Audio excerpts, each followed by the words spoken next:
We're going to talk about, obviously, consumer behavior today and get stuck into consumer motivation.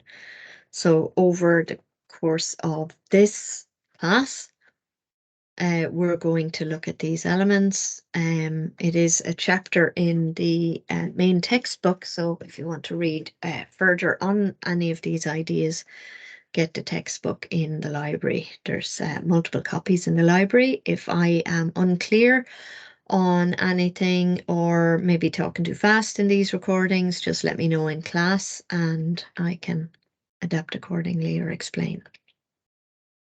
So chapter objectives for today: describe motivation in a consumer behavior context, understand consumer needs, wants and demands. So obviously we're always talking about matching customer needs and wants and so on, and we're moving deeper into that in this module. Explain the impact of goals on consumer behavior and motivation. Recognize that motivation can be positive or negative. Distinguish between rational and emotional motives in buyer behavior and identify the importance of individual differences in consumer motivation. So first, motivation as a psychological force. Motivation refers to an activated sense within a person that leads to goal-directed behavior. It's the driving force within individuals that impels them to action. This driving force is produced by a state of tension which exists as a result of an unfulfilled need. And that need can be utilitarian, so of some use, it does something for them, gets them somewhere, achieves something for them, or hedonic, so that's just for the sake of pleasure. We go to music concerts and festivals for hedonic reasons, not utilitarian reasons. It's the experience, the enjoyment, and the social aspect. So marketers, sorry, just move a little text box out of the way. Marketers must use motivation as a force that induces consumption and through consumption experiences the process of consumer learning. So obviously learning in the context of how past experiences for that customer may affect future purchasing behavior. So they remember, obviously, if they've had a good experience with a brand or a product or whatever, and also if it has not been good. So looking at needs, human needs, that is consumer needs, are the basis of modern marketing. That's what we're here for. We're not here to con anyone. We want to satisfy the needs of a certain group of people with what we are offering them. And we're hoping to do that better than the competition. The key to a company's survival, profitability and growth in a highly competitive market is its ability to identify first and satisfy unfulfilled customer needs better and earlier than the competition. Because consumers' basic needs don't change, but the products that satisfy them do. A focus on developing products that will satisfy consumer needs ensures that your company stays at the forefront of the search for new and effective solutions. So it's a constant struggle to keep up with changing trends and so on. So every individual has needs. Some are innate and others are acquired. The need, excuse me. So a need is an internal state of tension caused by disequilibrium from an ideal or desired state. So innate needs are physiological. They include needs for food, water, air, clothing, and shelter. Because they're needed to sustain biological life, they're considered primary needs or primary motives. Acquired needs are needs that individuals learn in response to their culture or environment. These may include needs for self-esteem, prestige, affection, power, and learning. And because acquired needs are generally psychological, they're considered secondary. Secondary needs or secondary motives. So based on the premise that consumers are not always aware of the reasons for their actions, motivational research attempts to discover underlying feelings, attitudes, and emotions concerning product, service, or brand use. A variety of needs can operate in a given situation.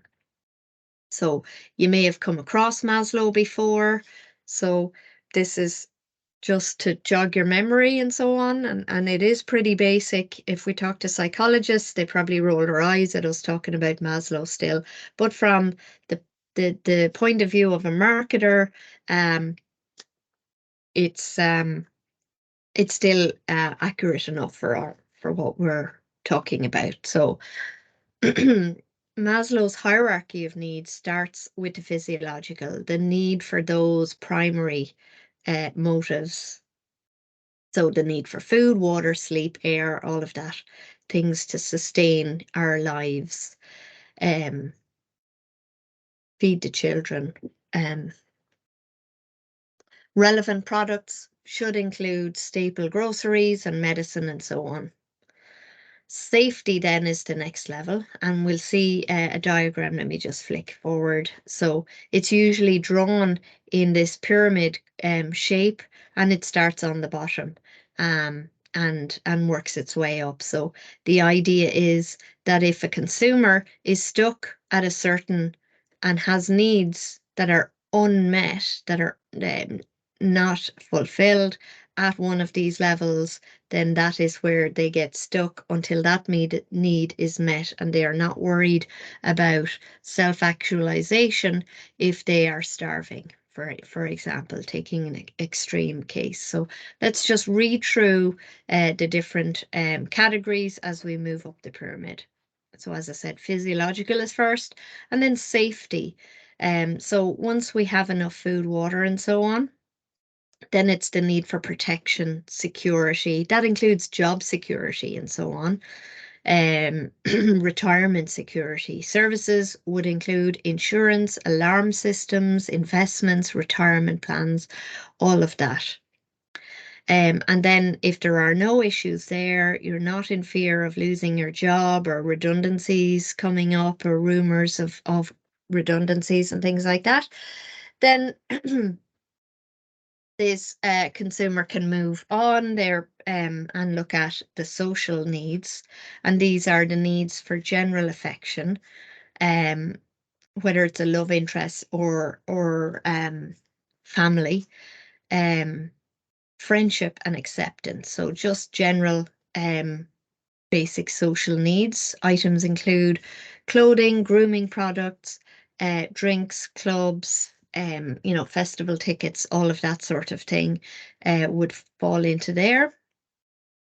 How much you spend on a night out, all that that the clothes is, um, excuse me, um, you're conforming to a particular social group with the clothes that you wear and so on, and that's why they are in there. And you also dress up sometimes to go.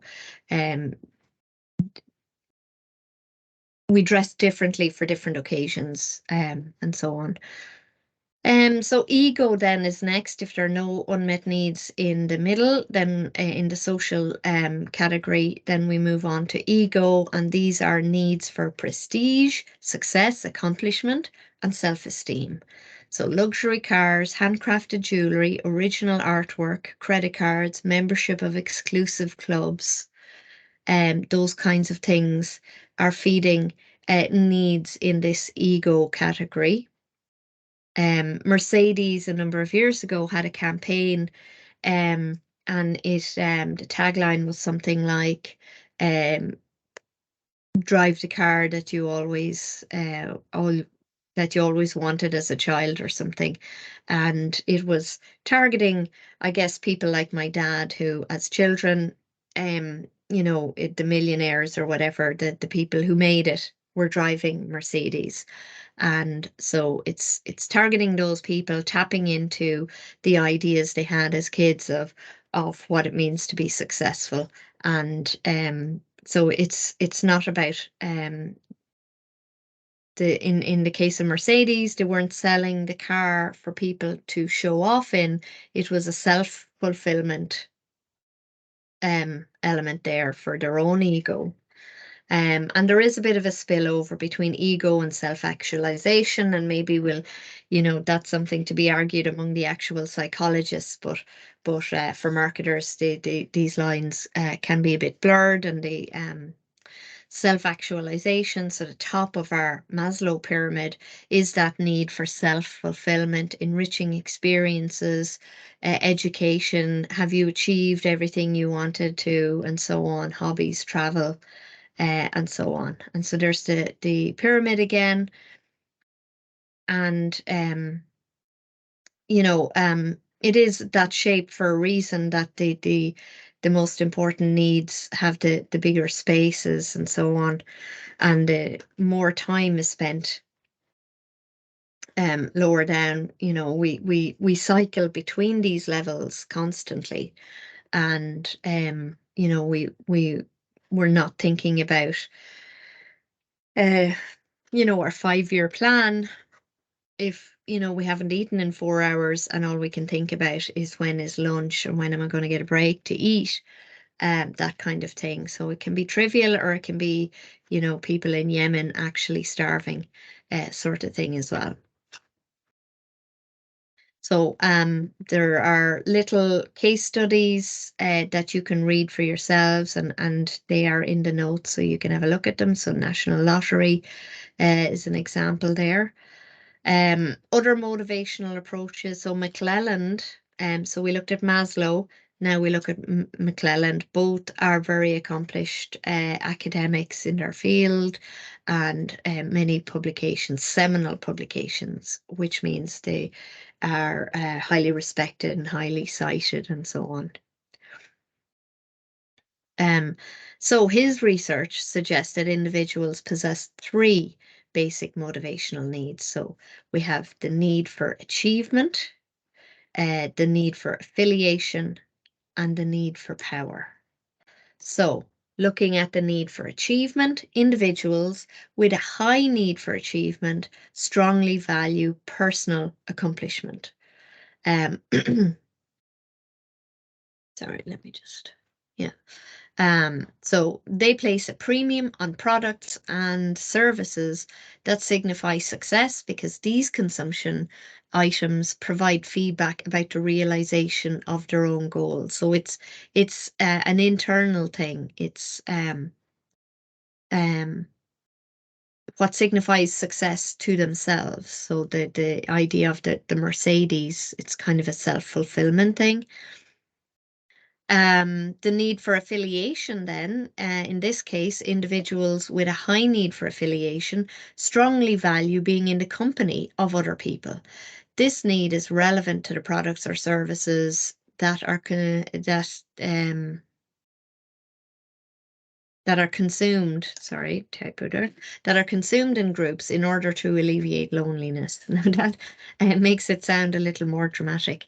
Than it is, but essentially social engagements, and people in this category, they're not going to drink on their own at home. If they're drinking, they're going out. It's with friends, so it's all about doing the thing with the gang of friends or colleagues or whatever. So if they're going for coffee, it's not about the coffee, it's about the hanging out. And the need for power, then. So individuals who are here have with a high need for power want to control their environment. They strongly value goods that allow them to believe they have influence over their surroundings. And so it's another aspect of marketers trying to understand their customers, and if they know that the product that they are selling would appeal to one of these three, then it would be helpful to find out, is there a way we can make a target group of people? Can we find out in this overall population who are the people with that need for affiliation if we're trying to sell this particular type of product to them? So again, we've got an example. So all these little case studies put these kinds of theory points into a context. So here's jewelry satisfying needs, and so you can read that over yourselves.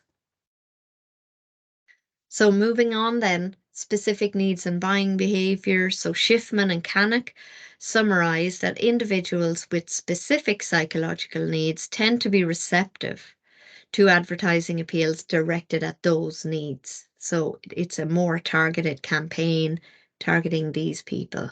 They also tend to be receptive to certain kinds of products. Therefore, knowledge of motivational theory provides marketers with key bases for segmenting markets and developing promotional strategies. So that's why we're here. That's why we're learning about this. We're not here to waste your time or just learning something for the sake of it. We're learning about psychology to help us understand our customers better. So wants are described in terms of products and services that satisfy certain needs. Human wants are shaped by culture and individual personality. For example, a hungry person in Ireland may want potatoes in their meal compared to a hungry person in Pakistan wanting rice. Obviously, wild generalizations, but in marketing terms, we're looking at averages, and we are more like, if we're selling potatoes, we're more likely to sell them to Irish people, and more rice. Obviously, Irish people, including myself, eat a lot of rice, but we're target markets are all about finding who is the most likely to buy the most of this. And we are just, for making a theory point, being a little bit more dramatic than we ordinarily would be as well. So consumer behavior is about giving consumers what they want. All marketing activities of an organization should be geared towards this. Consumers view products as bundles of benefits and choose products that give them the best bundle for their money.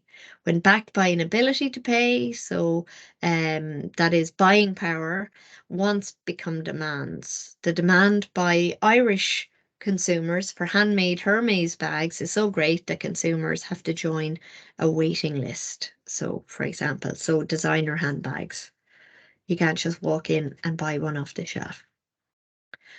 A goal is a particular end state or outcome that a person would like to achieve. So goals can be either generic or product specific. So generic are general classes or categories of goals that consumers see as a means to fulfill their needs. Product specific, then, attainment of specifically branded product or service that consumers select for goal fulfillment. Marketers are particularly interested in product specific goals. When a need is aroused, it produces a drive state.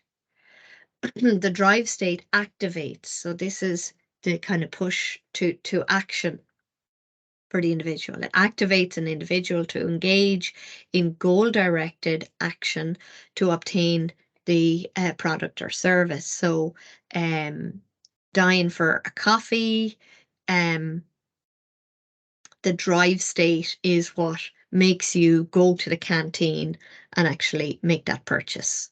So goal-directed behavior consists of actions taken to relieve the need state, such as searching for information, talking to others, or shopping for the best bargains. So again, a few more little case studies to read yourselves. Excuse me. Positive and negative motivation. So motivation can be positive or negative. Individuals may experience a driving force towards some object or condition, or a driving force away from some object or condition. Psychologists refer to positive drives as needs, wants, or desires, and to negative drives as fears or aversions. Both serve to initiate and sustain human behavior. So, fear appeals emphasize the negative consequences that can occur unless the consumer changes behavior. So, you could have a smoke alarm, a smoke detector manufacturer may design some ads that show householders what happens if you have a fire in your home and you don't have a fire alarm. It's going to show the house in flames and probably statistics about the likely um, fatalities, perhaps, and how much less likely that is to happen if the householder has these up-to-date functioning alarms. So that would be a fear appeal in that advertising campaign, marketing campaign. So a positive goal is one towards which behavior is directed, often referred to as an approach object. And a negative goal is one which behavior is directed away and referred to as an avoidance object. So positive goal, if we're looking to get somebody to buy something, and negative goal is to stop doing something, usually. So again, more little case studies to read. You don't need to be listening to my voice reading out those. So it does help the further understanding of the theory points. So I would recommend you do read them in your own time. So further elaboration on this positive and negative idea. So perceived risk is another factor affecting motivation and reflects the extent to which consumer is uncertain about the consequences of buying, using, or disposing of a product or service. So consumers are more likely to pay attention to and carefully process marcoms when the perceived risk is high. They also tend to collect more information and evaluate it carefully. So perceived risk can be associated with any product or service, but tends to be higher when there's little information available about the product or service, when it's new, or the product is technologically complex, or there are fairly substantial quality differences between brands, so the consumer might make an inferior choice. So again, the risk of making a bad decision is there, and opinions of others are important. So the consumer is likely to be judged by the acquisition, usage, or disposition. So what happens afterwards. So is this a product that has a lot of plastic compared to other similar products? And that's not so popular these days. Again, another example, little story. Now, rational versus emotional motives. So motives can be further divided into rational and emotional motives. Rationality implies that consumers select goals based on totally objective criteria, such as size, weight, price, or miles per litre of petrol. Emotional motives imply the selection of goals according to personal or subjective criteria, for example, pride, fear, affection, or status. The distinction is that subjective or emotional criteria do not maximize utility or satisfaction. An important point made by hedonic consumption theorists is that emotional motives sometimes dominate utilitarian motives in choosing products. Hedonic products are intrinsically more emotionally involving than, for example, using a particular shampoo or mouthwash. So again, as a marketer, it's about understanding how, what's relevant for your product. Is this something that you need to know? Is this something you need to research? Are there emotional motives or rational motives? And it's for all of these theories, you're not going to spend all day in work going through these kinds of things, but it's about picking and choosing what suits you for your product category or your company and so on, and trying new things to see, is that going to help? So there are bigger case studies that are listed as PDFs on the respective section on Moodle, so you can read those longer case studies yourselves. And now finally, at the end of each topic, we have some sample questions taken from the book. Sometimes there's one or two added in there as well. And some of these could appear on the exam. So all of these questions are the best shot at predicting exam papers. And if you practice all the questions at the end of each topic, hopefully you won't have any surprises on the day of the exam. The exam is all about rewarding people who've put in the effort and covered the material. That's it. No surprises. I'm not trying to catch anybody out. There's no trick questions. So question 1, consumer needs are the basis of all modern marketing. Discuss. So that's looking for a little bit of an essay, maybe looking to see, have you done any additional reading? And well, that's likely to be something that could be worth 20 marks or more on an exam paper. Examine Maslow's hierarchy of needs theory and outline the relevance of this theory for consumer behavior. Question 3, how can needs, wants, or desires lead to goals that can be positive or negative? And 4, distinguish between rational and emotional motives. Illustrate your answer with examples of how consumers attempt to satisfy these motives. And then final question, distinguish between positive and negative emotion. So it's about trying to, give some of those questions could be worth 10 on an exam paper and others worth 20, and that'll give you the best indication of how much to write. So 1 minute a mark, a 10-mark question, spend 10 minutes, 20-mark question, 20 minutes, roughly speaking. Okay, and if there are any questions, we'll go over them in the classes.